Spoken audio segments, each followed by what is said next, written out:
share to your level, what made you quit? Share to my level.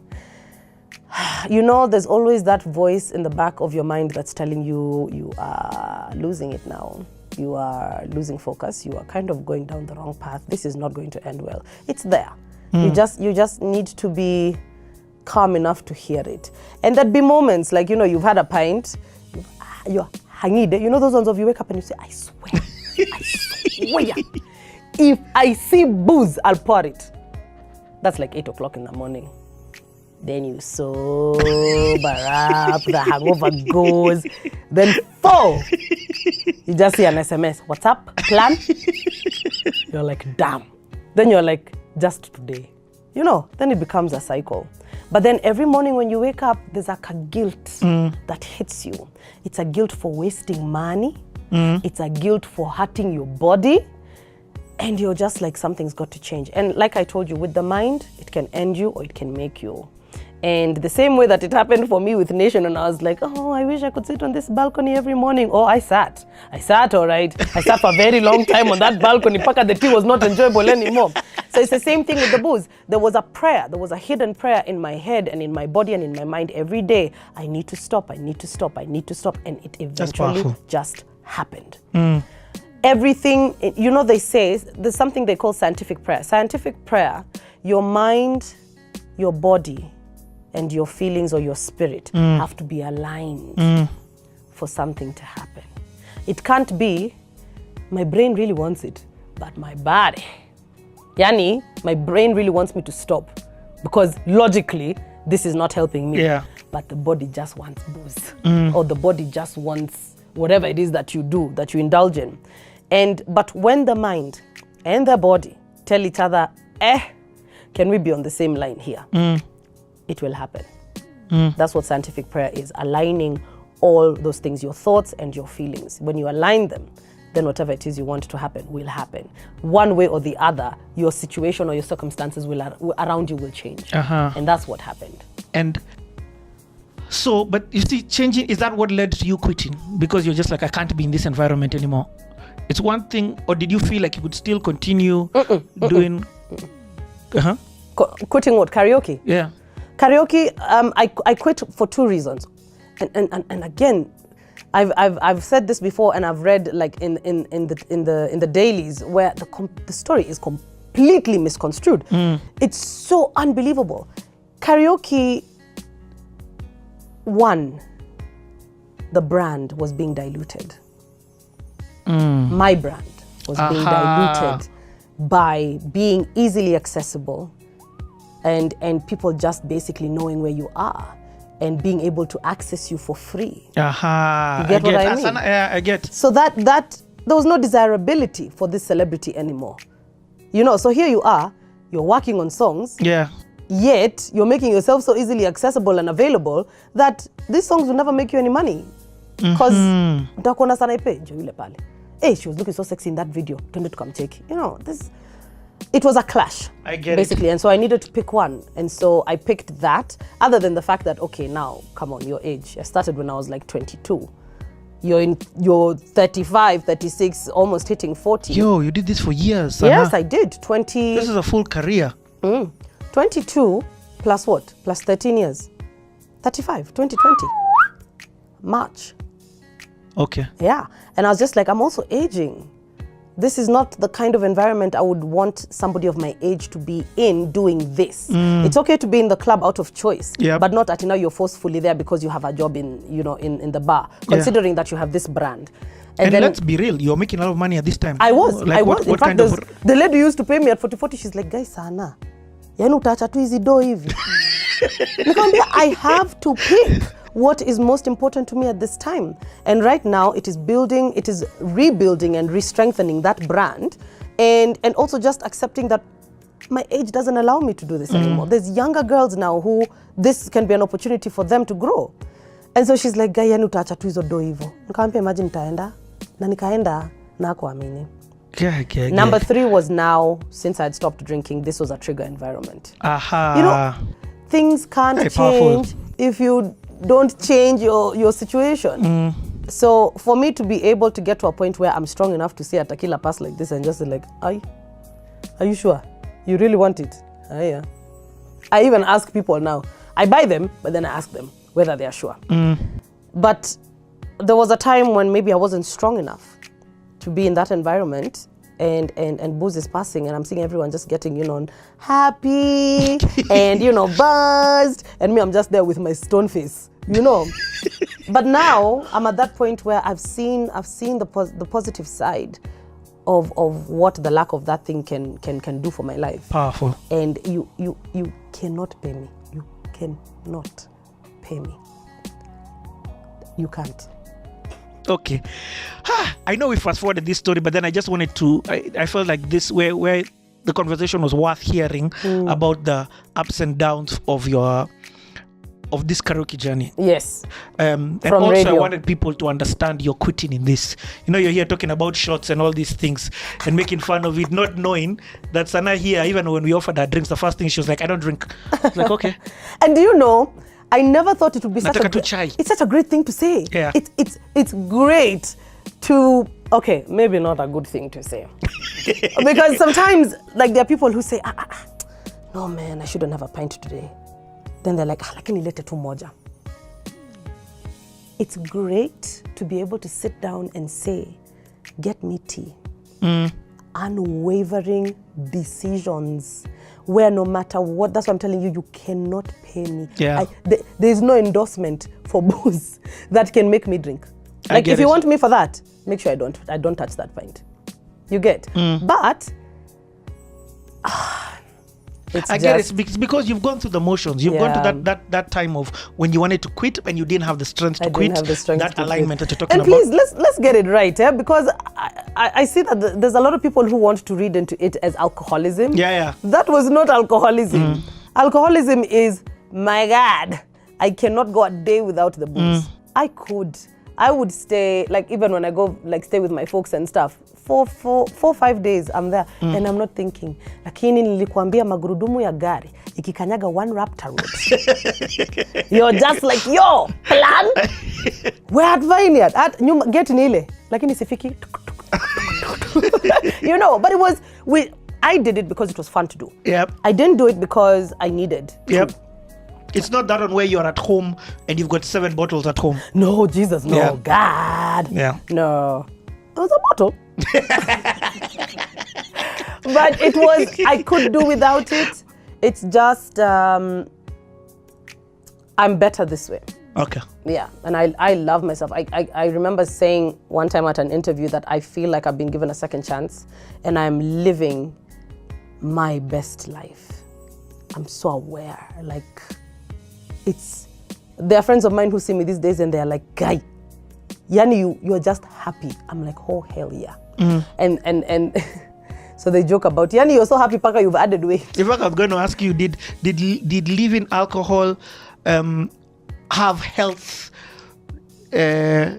differences? Absolutely. Difference is the wrong word. I mean, it's not like I had gotten to that point where now everything was shutting down inside the body. Sometimes there used to be sounds. You used to hear some things and you've woken up and you're just feeling like the most useless person on earth. And then you just hear, you're like, Bas, this is it. We've got to stop. But when I stopped, one thing that happened was the appetite. The appetite came back. Like, there are things I never used to eat. Things like chapo, hata sitaki kuisikia. Things like cake, biscuits, chocolate. I used to want nothing but salty things. So it's the chicken, Chips. it's the nyam tom, it's the chips. Ay, unaekewa rice na cabbage, you're like, are you crazy? Like, how am I gonna eat that? The body was only craving nyama and salty stuff and junk food. But then also they got to a point where the stomach wouldn't want anything. So there was very minimal eating. Hey, what did you call it? Giggle. What's giggle? Garbage in, garbage out. Okay, so now this was garbage out and proper stuff in. Like I can't tell you how much I love cake. Like I'll give you this example. I used to go, like, if I go for a wedding and I'm there with that same cousin of mine, that one, my fellow criminal, Nyakabi. And so we have brothers who don't drink, both of us. So we're here, we're at the wedding. So us guys want to leave. We're like, this thing is done.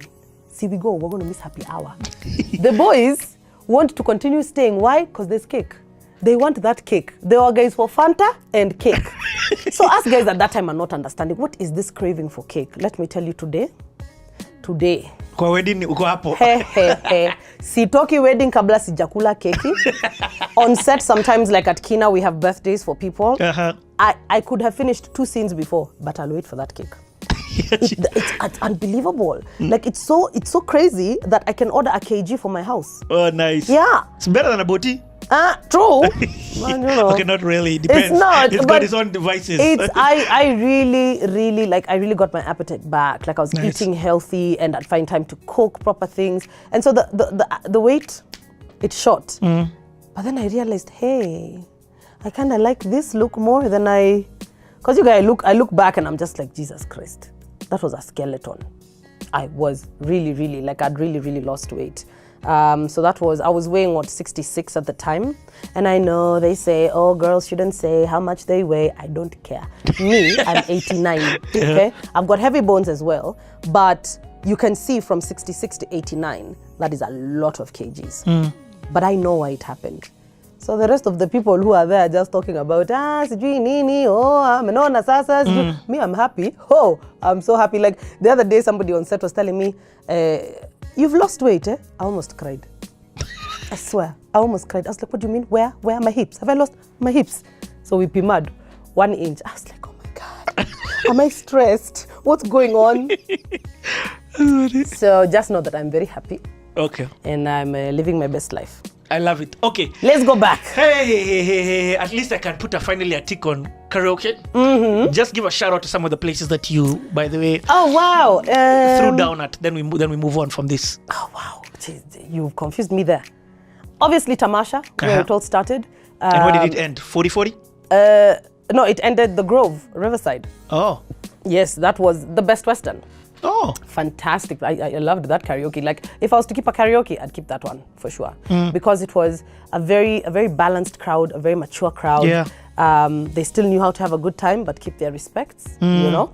And that's where I was graduating too, by the way. Because where I started hosting more like bars and restaurants, and then now I was, hotels, hosting almost, yes. hotels, yeah. So that was good for me. Sarova! So big shout out obviously to Tamasha. Galileo really held me for a while. Galileo Westlands especially, that held me for a while. Budaba obviously one of my most like possibly the favorite one in terms of like how it used to kick. Geez, we've even done 2 rivers with Mato. Man. Nice. Have you done anywhere out of Nairobi? Yeah. I did Nanyuki. That didn't go well. I think we started. Hey, that trip was interesting. Just a one-off? Yeah, just a one-off. Okay. It was, so I was to do karaoke that day, and then the following day I performed because they were like now launching the club. Yeah. Didn't go as planned. Okay. Too much indulgence from the day we left. And in fact, this was the weekend for shooting Chagola Moyo. So did Thursday, Friday, Saturday, Yani, these were just pint days. And then we came back on the Saturday. Sunday I was shooting Chagola Moyo. I was a beat. But anyway. We'll come. The acting is a whole other convo. We'll come there. So shout out to all those places, even those places that didn't work. The Ignition, sometimes we'd host just us guys. There was another place called Sijui Sky. What Ukoju? Your lift ilikuwa ikikwama. I used to take the stairs. Because I'm just like, I'm not getting stuck in that thing. No. 4 floors, 5 floors, 6 floors, 7 floors. I used to go up the stairs. What? Even 40-40. 40-40, sometimes that lift used to get stuck. There's a day I checked in, it fungered, and then zwa. Ngazi throughout. 40-40, I think, is on 8th floor. Yeah. That was me every Wednesday. Up and down. Up and down. You stopped the lift? I get it.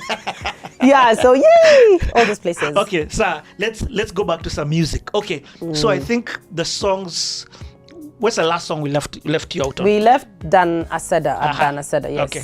Let's go on. What's next after that? Oh, gosh, can I remember? Sana solos. Or do you want me to name a few and then you tell me where? Simama Imara? Much later. Much later. Yako? Much later. Aye. There's drama with that song, Kwanza. I'll tell you about it. I think, so this is what? This is Dan Aseda. Is there any other collaboration in between? There isn't. There isn't. So by the time when I was at Nation, I had recorded Amina. I stayed with Amina for a good 2 years before I released it. Because I'm like, what do you mean when you're at Nation? But hey, those moments are painful, man. And at some point, you don't even, like me, it was those other stints, I was not visited. I didn't expect to be visited. We're not there now. This is not the time for, hey, Parents' Day, Family Day. Family Day is not for you. So what did this fourth time do for you now? See, of course, now I keep telling the God part on my side is not there. The goodwill part is there. I'm like, okay, what happened this time? You tried being in a relationship before you were ready. You tried this. You didn't safeguard yourself this way. So this time, just try and do things a bit differently. Try something different. Yeah. But the goal is we must stay sober. I must finish this thing I've been endeavoring to finish. Wow. This is real. Yeah. You know, even like I'm trying to put myself in your situation there. Me, I'm feeling hopeless. I'm like, but you've tried everything. Yeah. You are a good boy, you whatever. So it's like only finishing this thing is like your biggest driving. If you didn't have this purpose. And also just knowing knowing that that's not your lease on life. You know, deep down you know. All other metrics tell you that this is not where you're supposed to be. You know deep down. The same way that you know you kind of know what you're meant to be in life. Yeah. You know this is not it. Like, this can't be it. Sometimes guys will commend me for, hey, you guys, at least you. But me, I didn't have a choice. There was no other way other than to fight till it works. Yeah. However many times. There's no time I put my hands up and just said, Iwacha Ikai. There are times I had less enthusiasm about it because it's tiring. Yeah.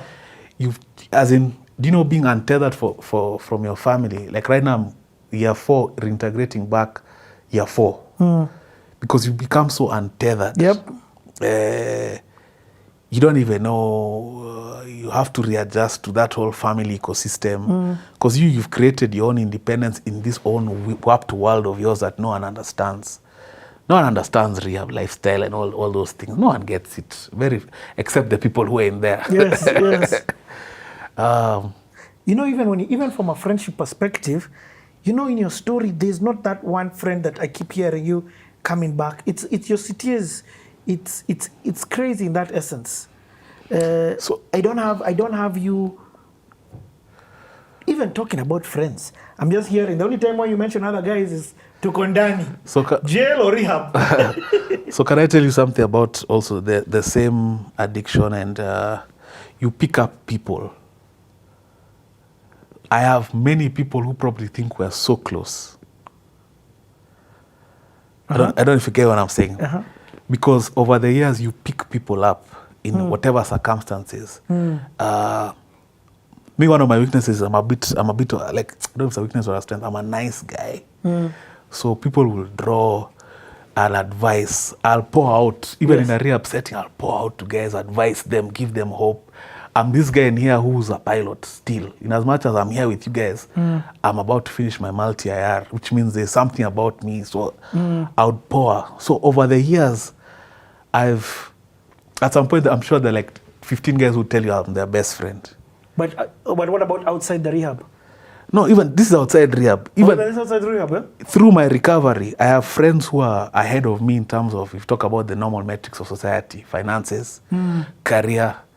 But you're picking up such a wealth of experience. Guys seek counsel from you for life things. Oh, I get what you mean. Your outlook becomes so clear about, if someone gives you a problem, you can almost see it immediately. Like, it's that training you're going through. Yeah. It's that social. It's the it's called the dark side of greatness. So the dark side is this rehab side that you're talking about. But there's a coin has two heads and tails. The tails is this rehab thing. Yes. But the heads is all this wisdom, life wisdom that you're getting. Yes. That now becomes valuable to other people who want it from you. Yes. I'm telling you, there are guys who, of course, till today now, because I kind of stand on my own 2 feet, it makes sense that some people would seek advice from me. But there's a time where it didn't make sense that this guy is asking me for advice. Yeah, there are times I'm inside on telephone day, talking to my boy outside, helping him maneuver a situation that either in his marriage, career, stress at work, job, or because of all this experience I've picked up. Yeah. Yeah. But also, let's just be real and say, this addiction was just the thing. This was the thing that was bringing you down. But when I'm hearing it, if I was to remove this addiction, you're excelling. You're excelling in school, in your ability to social conversations or attraction that you're having with various people. Have it be the guys you're getting free drinks from in Langata. Have it be the guys in Cell. Have it even be this guy who you're helping in the halfway house and things like that. It's just excelling, but slowly. A lot slower progress than... No, this addiction is bringing you back. Yes. In fact, or tethering or holding you back. In fact, what addiction has mainly robbed me of is time. And time comes with so many other things. It's either career, time ruins relationships because you didn't spend it with people. Yes. I now look at my family, they're also ailing. A part of you is missing. You've been with them 19 years. Then all of a sudden you're barely in the picture, you're always somewhere. They're having to make excuses to the wider family. Wow. At Christmas when I'm not there, guys are having to cover up. Although now it's evolved to a point where, because guys are not foolish. There's no way your uncle won't have an idea that this guy is not here on Christmas. He must be somewhere. Yeah. Either he's turning up or he's in those places. Yes. What do you think because they're watching this now as we speak. Yeah. What do you hope that they're feeling? Because you've not had this conversation with all of them, with cousins. Families are big. There are some cousins who there's gaps to fill, and there's questions that probably they are getting answers here. But then, actually not even what do you think they're feeling? Yeah, what do you think they're feeling, and what would you say to them? Because they're different people, I'd say they're different emotions. Yeah? Okay. Definitely a lot of hope. I think some of them are getting an insight. Some of them might think I'm none the wiser for doing this in the first place, for the reason that I had mentioned earlier. But what I'd like to say to them is, of course, sorry is a look at the camera. Of course, sorry is a big one, yeah. And I just wish they would understand that it was not an intentional journey that I went on. It's a journey that I found myself in. That at some point I was just being taken by the tide. Like I was in the ocean trying to swim the best way I knew, with the tools given to me in an ecosystem that didn't even yet understand what is going on. So I'm grateful that I got out. Especially the biggest shout out is my parents and my siblings, man. That kind of grace they've extended to me over the years can only be given by God. Like that kind of grace to facilitate me in those places, to be on speaking terms at times when we shouldn't have been. Yeah, sometimes all you need is a phone call, man. Even in those places, just someone saying, hey, how you doing? Hey, but then this and this happened. Just keeping you in the loop somewhat of what's going on in the family. Because when you become untethered, you really become untethered. And some of these places become your family. Your family are the most guys like you who are also fighting. Those are your famo now. I'm beginning to realize I'm an empath. Somebody wrote it in the CTA comments in some other videos. But right now, I'm feeling so much pain. And let me tell you why. Because as you've communicated this to the people watching, and you said about the wave, it is the first time I can say that I have understood that you are just a 19-year-old who got put onto a roller coaster and the roller coaster decided where it's going. You just tried to hold on. Do you get what I mean? That's a very good description, actually, yeah. This thing is a disease. You have no, oh my God. You know, I'm thinking about now my aunt. Like, you know, it's hard for us to understand because it's you talking. You get what I mean? It's you talking, and you get what I mean? And you know, it's hard for me, it took me time to also accept that I'm not a bad guy. Like, this is not just me being immoral. Yes. Because society is telling you that you're a bad guy and that you're evil and you're selfish. Yes, those are some of the manifestations. But that compulsivity that comes with addiction, you can't explain, bro. It's like hunger. Can you tell hunger, stop, or thirst? Takia pombe when you're active is like thirst, literally. You can't tell it go away. You can't wish it away. And you can't water it, drink it away with a different kind of thing. Yes. And because only an addict understands that other people are not, sometimes, a lot of the times, are not even willing to give that. The moral thing becomes so to your listeners, I'd say, with a lot of wisdom, so that it's not manipulated by the addict, because it can be. Yes. And we're masters of that. Extend grace with wisdom. Yeah. Don't allow yourself to be manipulated, but understand that the person who you're thinking is evil or selfish is fighting a fight you can't even begin to understand.